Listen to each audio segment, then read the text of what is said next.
Hi viewers, welcome to our channel. ప్రస్తుతం మనతో పాటు సీనియర్ జర్నలిస్ట్ దాము బాలాస్ అన్న వారితో మాట్లాడదాం. నమస్కారం సార్. నమస్తే సార్, యాత్ర మూవీకి సీక్వెల్గా జగన్మోహన్ రెడ్డి గారు బయోగ్రఫీ తీసిన యాత్ర 2 మూవీ వాళ్ళ ప్రేక్షకుల ముందుకు వచ్చింది సార్. మరి ఈ మూవీ సంగతి ఏంటి? ప్రేక్షకులను ఆకట్టుకోవడంలో ఈ సినిమా సక్సెస్ సాధించిందా? ఇది గత కొంతకాలంగా కొంత బజ్ అయితే క్రియేట్ అయింది. ఎందుకంటే పొలిటికల్ సినిమా ఆల్రెడీ వ్యూహం ఆగిపోయింది, కోర్టులో నడుస్తుంది. అందుకని జగన్మోహన్ రెడ్డి మీద వచ్చిన రెండవ సినిమా ఇది కాబట్టి దీని మీద కూడా బజ్ వచ్చింది. అయితే దీన్ని ఆపడానికి తెలుగుదేశం వాళ్ళు కానీ లోకేష్ కానీ ఎవరు కానీ ట్రై చేయలేదు.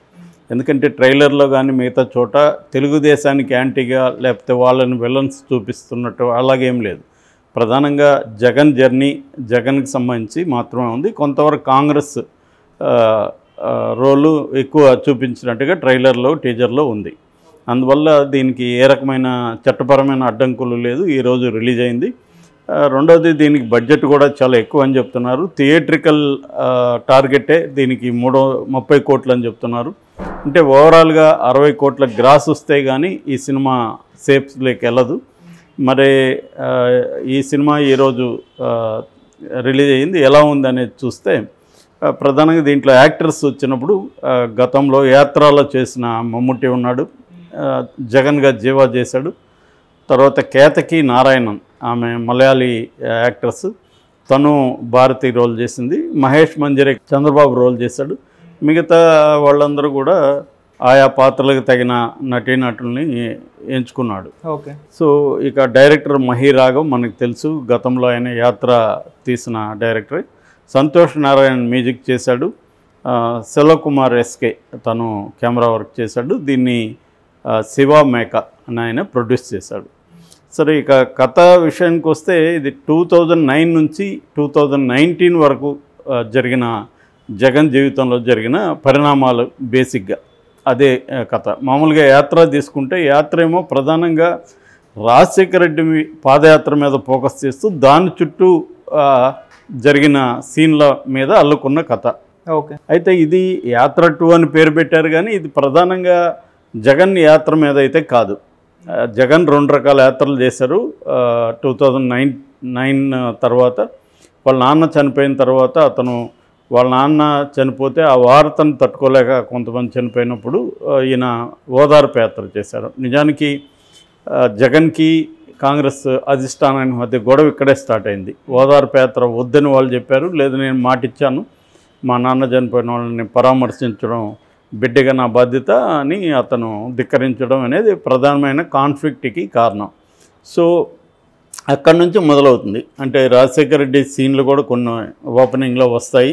దాని తర్వాత రాజశేఖర రెడ్డి చనిపోయిన తర్వాత అసలు ఏమేమి జరిగింది మనకి ఇవన్నీ తెలిసిందే. కాకపోతే వెర్షన్స్, ఏ వెర్షన్ జగనే సంతకాలు సేకరించాడని తెలుగుదేశం చెప్తుంది, లేదు ఎమ్మెల్యేలు చేశారు జగన్ రావాలని వైసీపీ చెప్తుంది. ఈ వెర్షన్నే, వైసీపీ వెర్షన్నే దీంట్లో క్యారీ చేశారు ప్రధానంగా. సో దాంట్లో అధిష్టానం ముఖ్యంగా సోనియాకి జగన్కి వచ్చిన కాన్ఫ్లిక్టు, మిగతా రాజకీయ నాయకుల పరిస్థితి, ఇటువైపు చంద్రబాబు ఏం చేశారు, ఇవన్నీ కూడా దీంట్లో ప్రధానంగా తీసుకొని చేశాడు. సో ఓదార్పు యాత్ర తర్వాత రెండవ యాత్ర 2019 ముందు ఆయన చేసిన యాత్ర జన చైతన్య యాత్ర, ఈ 2 యాత్రలని ప్రధానంగా దీంట్లో చెబుతూ జగన్ జర్నీ కూడా మొత్తం చూపించాడు. ఒక రకంగా ఇది యాత్ర అంటే ఫిజికల్గానే కాకుండా ఇన్ టైంలో జర్నీ అనే ఆఫ్ ఏ మ్యాన్ అన్నట్టుగా ఉందన్నమాట. నిజానికి దీని గురించి ఏమీ తెలియని వాళ్ళకి ఇది సినిమాగా చూసుకున్నప్పుడు చాలా బాగుంది.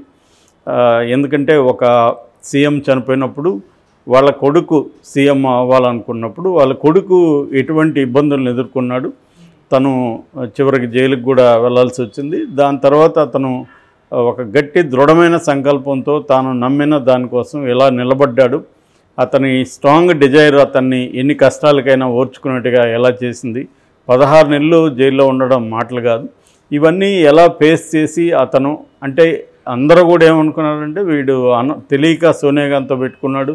సోనియా గాంధీ అంటే ఏమంటే అప్పట్లో most powerful lady in India. అవును. సో అటువంటి ఆమెతో ఇతను పెట్టుకున్నాడు అన్నది, ఇంకా ఇతను మటాష్ అనేది అందరూ అనుకున్నారు.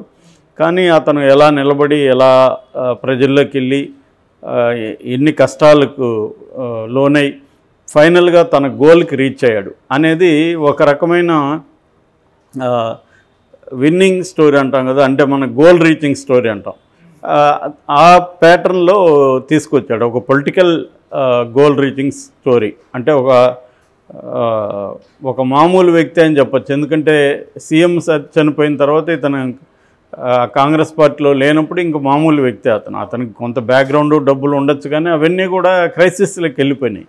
సో అటువంటి ఒక వ్యక్తి అక్కడ నుంచి సీఎం స్థాయికి ఎలా వెళ్ళగలిగాడు అనేది బేసిక్ స్టోరీ పాయింట్. అయితే దీంట్లో చాలా వరకు అందరికీ తెలిసిన సీన్లే ఉంటాయి, బట్ దాన్ని డ్రామటైజ్ చేయడంలో సక్సెస్ అయ్యాడు డైరెక్టరు. ముఖ్యంగా ఫస్ట్ హాఫ్ చాలా వేగంగా వెళ్తుంది. ముఖ్యంగా డైలాగ్స్ ఈ సినిమాలో హైలైట్ అని చెప్పచ్చు.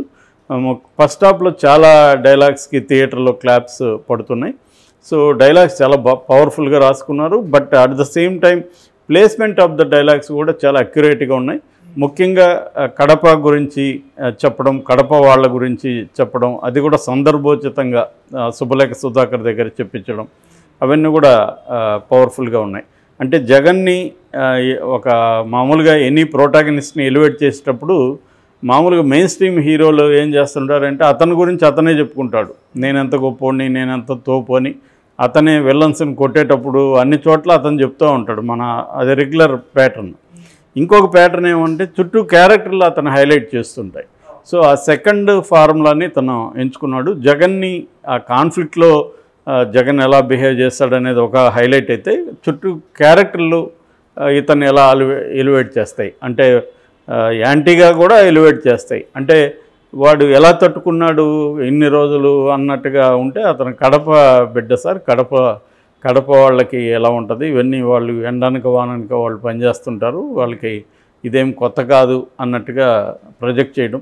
తర్వాత రాజశేఖర రెడ్డి ఇమేజ్ అనేది కూడా బాగా హైలైట్ చేశారు. మమ్ముట్టి ఉన్నది స్క్రీన్ టైం తక్కువైనా కూడా అతని ప్రజెన్స్ బాగా ఉంటుంది, అతను మాట్లాడే పద్ధతి కానీ అది అంతా కూడా. అట్లాగే కొన్ని సీన్లు జగన్ ప్రజల పట్ల ఎంత కన్సర్న్ చూపిస్తున్నాడు, అట్లాగే ప్రజలు అతని కోసం ఎంత కన్సర్న్ చూపిస్తున్నారు అన్న సీన్లు కొన్ని చాలా మంచి సీన్లు ఉన్నాయి. అది ఆల్రెడీ ట్రైలర్లో కూడా మనం చూసాం. ఆ బ్లైండ్ మ్యాన్ సీన్ కానీ, అంటే నాలాంటి వాళ్ళంతా కూడా జగన్ కోసం మేము ఉన్నామని చెప్పడానికి నేను ఇక్కడ కూర్చున్నాను, నేను అతను చూడలేను, అతను నన్ను చూస్తాడో లేదో తెలియదు అన్న కైండ్ ఆఫ్ ఆ డైలాగ్ వర్షన్ కానీ ఇవన్నీ చాలా బాగా చేశాడు. సో ఖచ్చితంగా డైరెక్టర్ని మెచ్చుకోవాలి.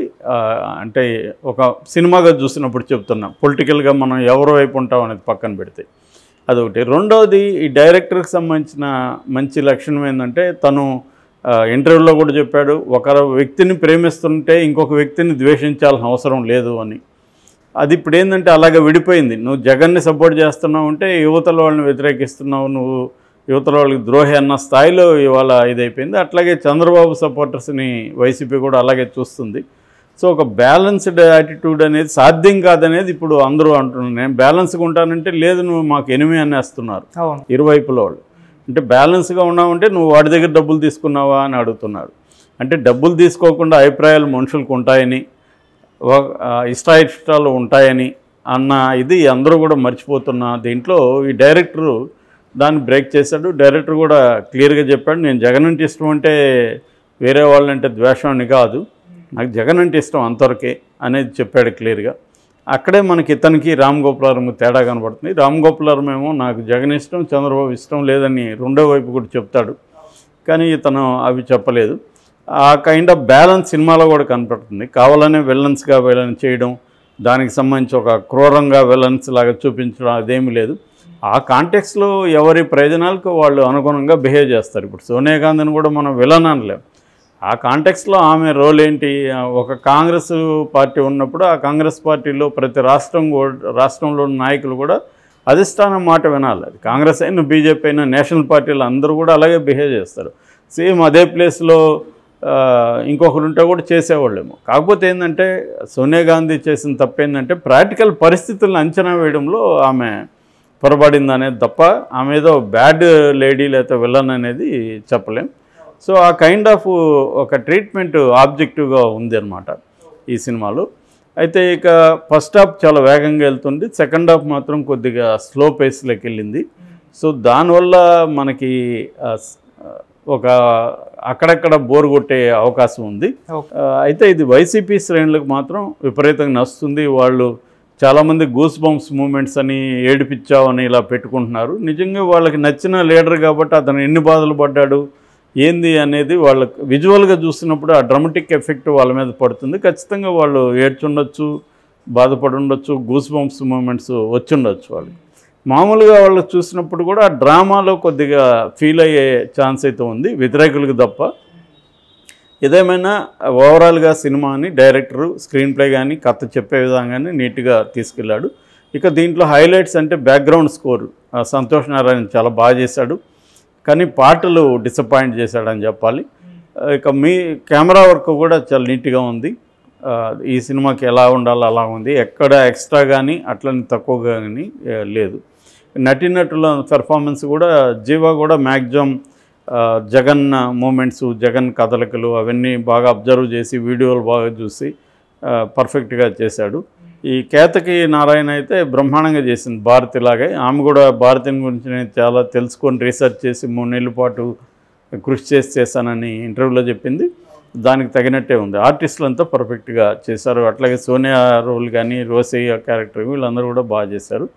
ఓవరాల్గా దీంట్లో ప్లస్ పాయింట్లు కథనం అంటే స్క్రీన్ ప్లే, తర్వాత డైలాగ్స్, యాక్టర్స్, డైరెక్షన్. మైనస్లు చెప్పాలంటే పెద్దగా ఎంటర్టైనింగ్గా ఉండదు. మామూలు ఆడియన్స్ వెళ్ళి ఒక సినిమాగా చూసినప్పుడు ఎంటర్టైన్మెంట్ కోరుకుంటే అదేమి ఉండదు. దీంట్లో కథ సీరియస్గా ఉంటుంది అంతే. ఇక రెండవది అక్కడక్కడ స్లో పేస్ ఉంది, అది కొంచెం బోర్ కొట్టే అవకాశం ఉంది. ఓవరాల్గా నా రేటింగ్ 2.5 out of 5.